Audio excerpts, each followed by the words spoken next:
Olá, tudo bem?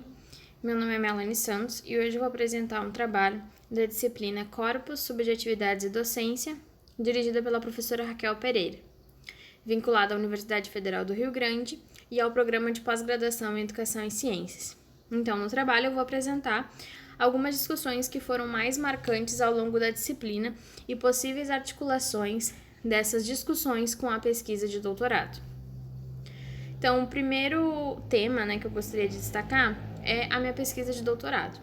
O objetivo dessa pesquisa, que está sendo desenvolvida no programa de pós-graduação em Educação e Ciências da FURG, é investigar como se constituiu a formação dos professores de matemática em Pelotas e Rio Grande, no período que compreende as décadas de 1940 até 1960.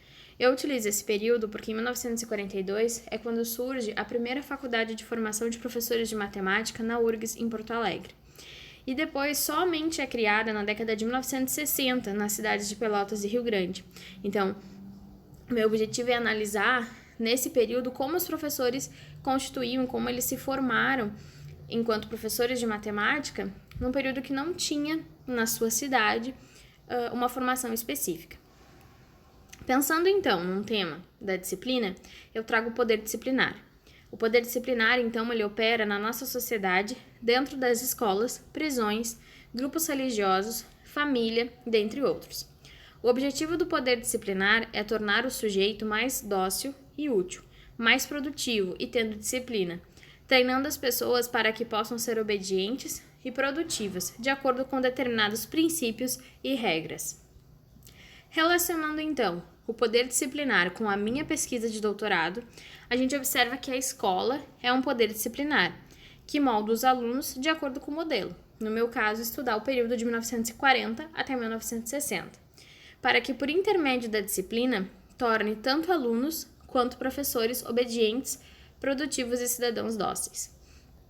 Os professores, eles tinham um modo de se portar, de sentar, de falar, tudo de uma forma adequada, para que fossem produtivos. Além dos professores serem disciplinados por coordenadores e pelo governo que ditava o modelo da época, eles também exerciam um poder disciplinar sobre seus alunos.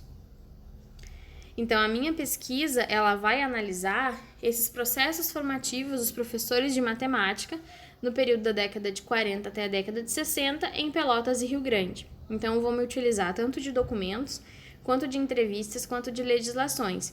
Então, todos estes vão me dar, de certa forma, uma ideia desse poder disciplinar que estava sendo propagado naquele período, dentro das escolas.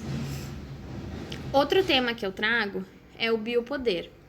O biopoder, ele tem o poder de massificar algo, de transformar uma massa global. É preciso ser disciplinado para que o biopoder possa alcançar. O biopoder, ele usa a biopolítica como agente de transformação da vida humana. Biopolítica é o conjunto de estratégias políticas que não são neutras, ou seja, existe um jogo de poder. Relacionando o biopoder e a biopolítica com a minha pesquisa de doutorado, eu observo que a formação do que os professores estavam tendo nesse período, de 1940 até 1960, não era neutra.